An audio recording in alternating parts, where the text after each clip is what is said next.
The dream of becoming a full-time sports card investor and content creator became very real last month when I went from making only $665 in profit in October to over $3,400 at the end of November. But was that a Talon Horton Tucker type of month? Or am I really on the verge of going from a rookie that is warming the bench all the way up to a legitimate starter in this hobby? Well, in this December recap video, I'll show you all of my flips and sales throughout all the different platforms and break down the numbers to show you what I made and what I lost, as well as give you some insight as to what I'll be doing later in 2021 based on a couple things that are just painfully obvious to me at this point, but it's extremely exciting that I see this opportunity, and hopefully it helps you as well. So welcome back. Now let's get to work. All right, guys, here is my comp C, and let's start at the bottom here. You see 12/1/20. This is the first sale of December. It's a Dwight Howard Chrome rookie card. Bought for $585, sold for $25.75. That was great. And I'm not going to go through all these, but you see some SGA rookie cards, one of those old Reggie Millers that I bought way too many of. Some of these Kobe's. This was a Kobe card that I had uploaded to them. I'd sent to them from that lot of Kobe's that I bought months and months ago. So that's cool that got me about $22 right there. And this is probably the best flip of the month, which is Nikola Jokic. And I don't know why these cards were for sale so cheap, because Jokic balled out in the bubble. And yet, if you look at the prices here, look, I paid $40.45 for his rookie card, sold for $84. I got $79 back. But why was his card $40? And I get it, there's a surface scratch here, but all of them had surface scratches or some sort of wear. To get this at $40 was such a steal. I'm glad I picked up several. A couple Jason Tatum second-year Prism cards, another Reggie Miller, which is cool. A lot of these Kobe's that I got graded, the ones that weren't in the shape to get graded, I got those uplisted to Comp C, and I'm selling them. Look, $13. Jason Tatum, $385 up to $12, got $11.40. Tyreek Hill, I bought in the off season, $450, got $18, 17 after their fees. Trae Young, obviously, like, this price probably has gone up a lot more than $30, but his Donruss paper, I got $15 off season. You see right here, I bought it in September. A lot of these, Brandon Clark, bought in September. That's the time I said I was buying, and that's, if you were part of my email newsletter, I was like, basketball, the prices are really low. And yeah, they were. Stephon Marbury, this old Jordan I've had since April, which was one of my first purchases, finally sold it. Not a huge margin, but 17 to 30, that's a good percentage right there. CJ McCollum even, hey, 550 to 14. And again, you guys can go back and take a look at a lot of these cards. This one was great. I paid $48 for this. This is one of my favorite players, Braden Point. It's a very rare card, up to 35. I don't think the condition was that great though. Let me see here. Yeah, it looks like there's a little bit of wear on the top left. Probably would grade a 9, maybe an 8, but hopefully a 9. But let's see, where's that sale? Here it is. I sold it for $99, got $94. Couple clicks of a mouse. I didn't have to actually handle the card at all. I got this Kobe 15 to 30 and on up. So there's a lot of sales. I'm not going to go through all of them. If there's not a price here, that means that I sent it into Comp C, and I'm averaging those at $2.75, because a lot of them I got for about 50 cents or $1. This is when Rui started taking off. Notice I bought the Rui cards September 20th, 22nd, 23rd for $5, $6, $6.35, sold for 15, sold for 12. Not huge margins, but again, that's why I'm buying off season, so that I can double my money without much having to happen. All right, next page. A couple Tom Brady's that I bought off of Beckett have sold. Not big margins here, but $3, $4, whatever. And I have plenty more of those, so I'm not worried. Steph Curry, I got this for $30, sold for 68, got 64 back. It's the first year select. I think it's a great card overall. Now the prices have gone up. But beautiful card. A Jokic, again, Jokic was underrated. $23 for his select premier level rookie card.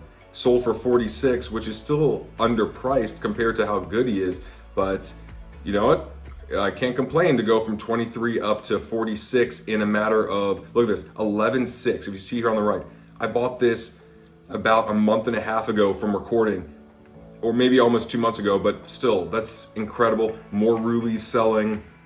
Markelle Fultz was another guy that I said, you know what, for $3.25, for what I read about him, and if he stays healthy, that could be a great investment just based on how cheap his cards were. $3.25 up to 11. I can roll that over. I'm happy to do so. Ruiz, Markelle Fultz, Trae Young, on up. There's a lot, so I'm not going to go through it again. First year, Russell Westbrook, probably got this for 75 cents on Beckham Marketplace. If you go through one of my older Mail Week videos, you could see it, but I probably didn't spend more than $1.50. Kevin Durant, first year select, bought for 18, sold for 44. So really good stuff here. Some Kobe's, Brandon Clark's, Kobe's, random cards, Peyton Manning, lots of Kobe's here. There's a nice little run of Kobe's.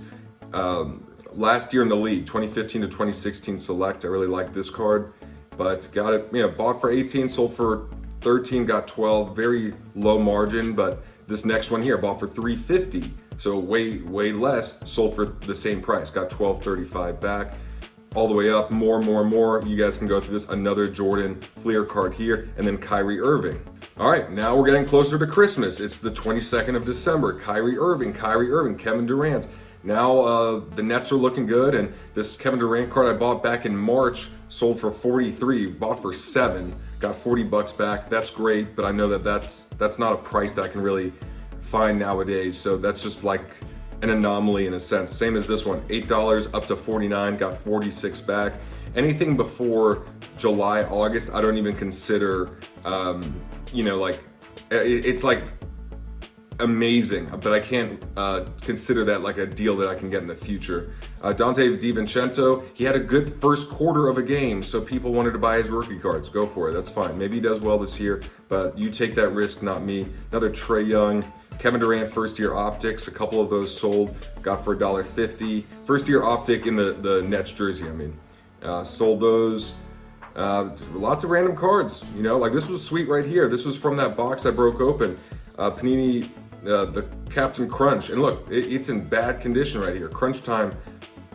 But hey, someone wanted it and they paid $26.22. I got 24 back, and if it sells for more, then that's good on them. I hope it does. But for me, I'm good with the profit I made. Another Jokic, more Kyrie's, another Jokic up here. Look at this profit, 35 up to 89, $40 up to 85. Another one here, 50 to 98. So I got 93 back. And that was just one of the best ones. And then Kyrie, $7 for this. This was a limited to 499. Look at this card right here. Total red, certified. It's not like it's a set that people care too much about or know too much about, but it's limited to 499. And where is it at? Limited to 499. I paid $7 for this card. Sold for 39. And I bought it before the big rush, but it wasn't that early on. This Joel Embiid, look at this, bought in September 9/13, September 13th, sold it for $69, bought for $31.85, more than double my money in just a few months. So when you think of how quickly you can double your money if you have some good picks, you can double your money 3 or 4 times over in a year, which is just insane compared to other forms of investing. But obviously you got to know what you're doing, and there's a lot of risk involved. Lots of Shaqs sold for some reason. It's probably one person that bought all those. More Ruiz, and this was a sweet one here. This is one of my favorite cards overall. It's the Topps Chrome Kobe Bryant in the blue jersey. I got a few of those graded. This one was not grade worthy. I sent it to him, sold for $29, got 27 and change back. Another Rui, and to end it off for the year at 11:48 p.m., right before the new year, another Jokic, bought for 40, sold for 96, got $91. All right, guys, now on to eBay. And if you take a look here, December 1st, first sale was this Kevin Durant Mosaic. in the Brooklyn jersey. I paid a lot for it, but I just wanted to get rid of it because it was a raw card. I didn't want to get graded. I'd rather just get rid of it, make a little bit of profit. Couple Kobe's and Shaq's here. All right, next page, December 2nd. Kobe PSA 8s, $24.95. I actually lost money because my break even was higher than that. Shaq card right here. I sold the raw version of that Crusade card for $97. And then awesome comments here. Fan of your YouTube channel, keep up the great work. Love this card. I appreciate it. Thank you so much. That really warms the heart. Another Kobe Bryant PSA finest right here for $49. Next page, we're here at December 3rd. More Kobe's, more Kobe's. Next page, December 4th, Kobe, Kobe, Kobe, Kobe, Kobe. December 5th, Kobe, Shaq, Kobe, Kobe. Still on December 5th, all these Kobe's here. You notice that this one is canceled. That's because this guy right here, he paid for the card, but then I got an email from eBay saying something about suspicious buyer, just we had to remove their bids or something like that. And he had already paid, so I had no idea what happened. And I contacted eBay and said, what do I do? I didn't ship the card out, but it says suspicious. It's paid for, what do I do? And they said, yeah, just cancel the order, that's the best thing. I canceled the order, and then he bought the card again. And I canceled the order again, and then he left me bad feedback. But I called eBay the second time to say, hey, this guy had bought the card again. Do I just send it to him? And eBay's like, no, just cancel it. That's the best thing. And yet I'm still allowed to have negative feedback, even though I'm following eBay's suggestion. And this guy probably just wanted the card. He actually ended up paying. Maybe there wasn't anything suspicious, but just one of those things where I'm like, that's a hole in eBay's policy where if I follow their advice to cancel an order, you would think they can't leave negative feedback because now I'm gonna lose either way. But anyway, it is what it is. All right, next page, December 6th, and Kathy's name is written down there because she has been very patient trying to get her cards. I shipped them out weeks ago and they're lost somewhere at the postal service in Carson, California or something like that. And that was the last update. So we're trying to get her cards. Regardless, she'll get her money back or she'll get the cards and a little discount, but she's being a very patient, very generous person and very good to deal with in spite of not getting her cards after weeks. December 8th, this was my first person that didn't pay. Bought this Shaq Chrome PSA 9. You see here, 7 feedback, and I'd love to just not allow anyone to buy under 30 or 40 feedback just because I always get stressed out not knowing what's going to happen, and this person didn't end up paying, so I had to relist the card.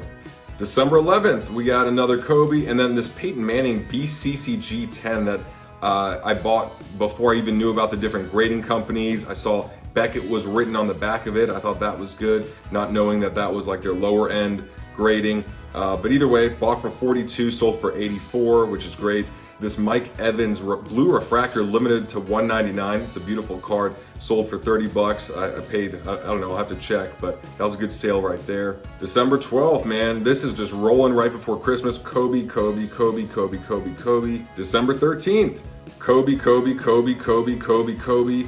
December 15th, Kobe, Kobe, Kobe, Derek Fisher, PSA 9, and Derek Fisher Raw. And I remember buying those cards because I wanted something really cheap that was tied to Kobe and any documentaries or anything like that that would come out. But, you know, it's one of those like hit or miss type of investments where it could easily just not pan out. And I was able to get some money for this one. I'll have to go up to see the total, but there was a profit there. December 16th, you see here at the bottom, Russell Wilson first year select. It's a second year card, sold for 70 bucks. There was a lot of 3 of them, but that was from that bulk order I got from Steel City Collectibles where I got a complete set for like $30 to $40 on average, including Tom Brady, Peyton Manning, Drew Brees, Aaron Rodgers, and obviously Russell. So that was a really cool profit there. And then more Kobe's. Next page, December 17th, and we got Kobe, Tony. And this is the third purchase or third card Tony has purchased from me. So I wanted to give him a shout out. He is a member here in the Comeback community on YouTube. So props to you, Tony. December 22nd, and it is starting to slow down. We have a Shaq here at the bottom on the 22nd, then one the next day, a Kobe here, and then one the following day, one the next day. So it looks like the holiday spending has slowed down. I had nothing on the 26th, but you see here on the 27th, Kobe. And then my last sales of the year were on the 30th and 31st, a couple more Kobe cards. I'm really winding down on all my inventory. I only have like 30-ish left of the 231 or 221. But anyway, look at this, 0 feedback and 1 feedback, and that makes me very nervous. Obviously, I record myself putting everything in the packaging so I could at least share with you guys, and I'll let you know how things go. But it always makes me nervous when I see this bad feedback, and all I'm doing is doing my part, recording everything, and hoping that that'll work out.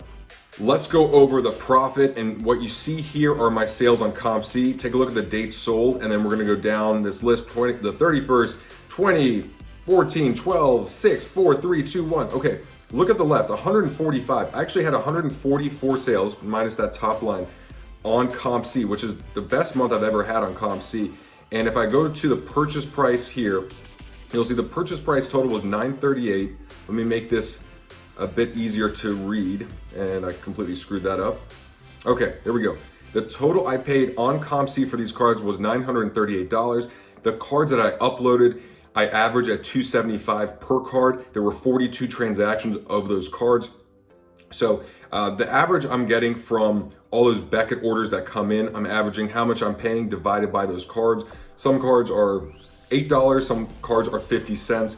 This is the average, and then 50 cents to upload. So my total cost was $1,053. Sale price, $2,690.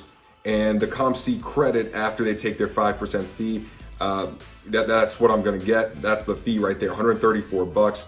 So my profit for the month on CompC, not including taxes, or if I were to withdraw my money, which would be 10% less, is 1,502 bucks. Not bad for a little fun on CompC. Now let's move on to the eBay profit, and you see here, my sales for the month was insane, $4,958.11.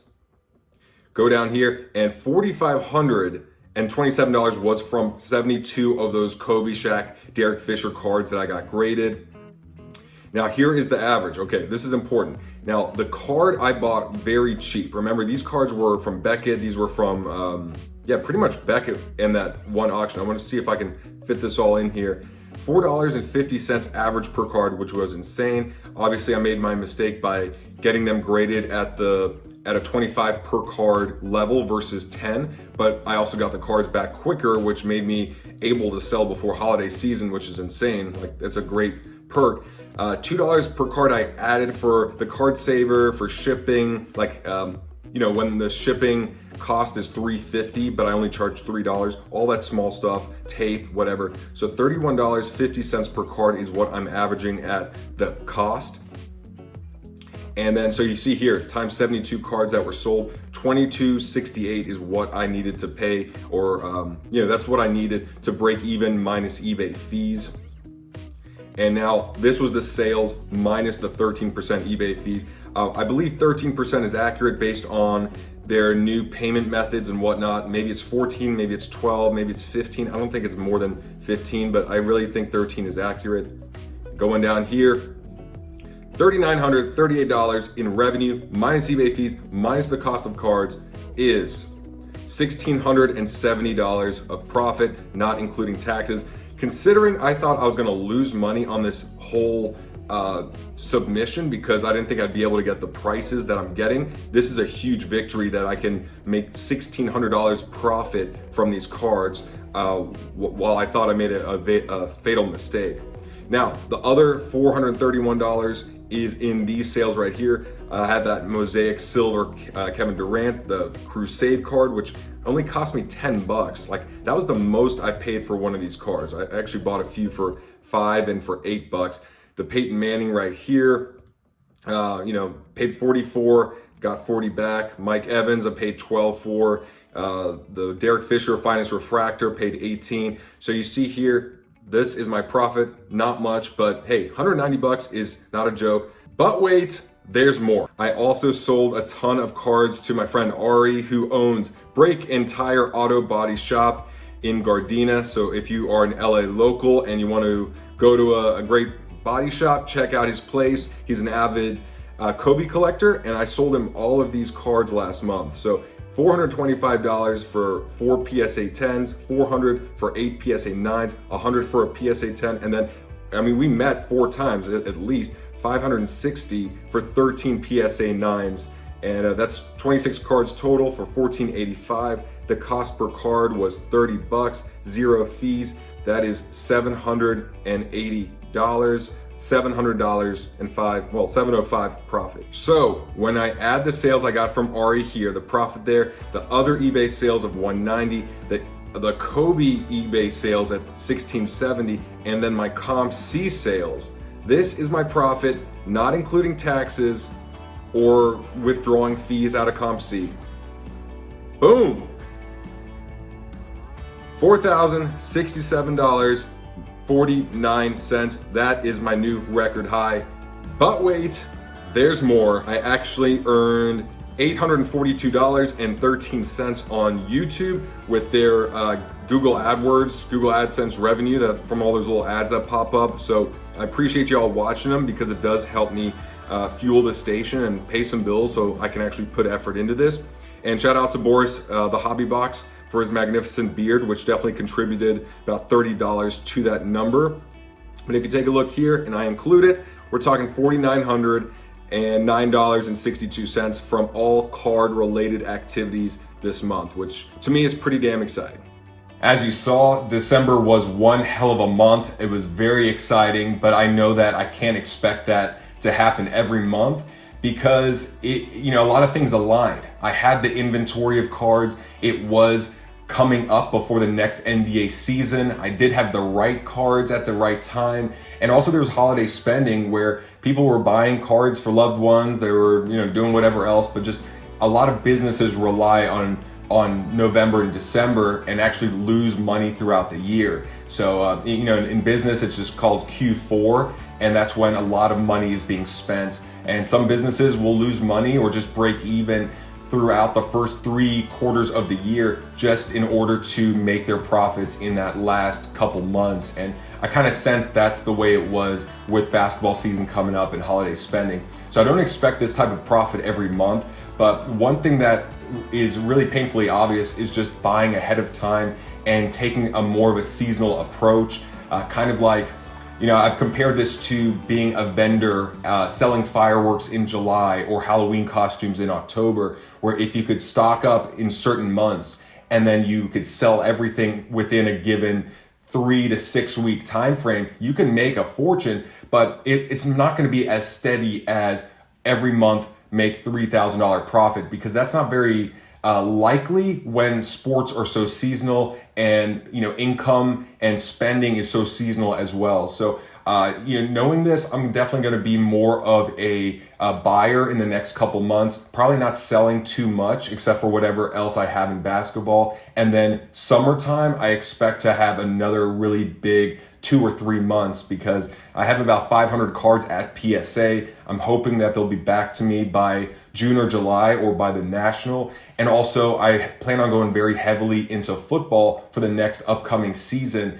and seeing how low the prices go there and how much I can buy in anticipation of whatever will happen next year, whoever's expected to play well. But that's where the content creation really helps. If you create a station or you have a brand, you could really build something in the meantime. And I'm starting to see that with this YouTube channel. And that's exactly why I encourage you to start a brand, start a podcast, do something where you can really supplement your card investing and flipping income with something that's a bit more permanent, while it's also a lot of fun as well. All right, guys, have a wonderful 2021, and I'll see you in the next video.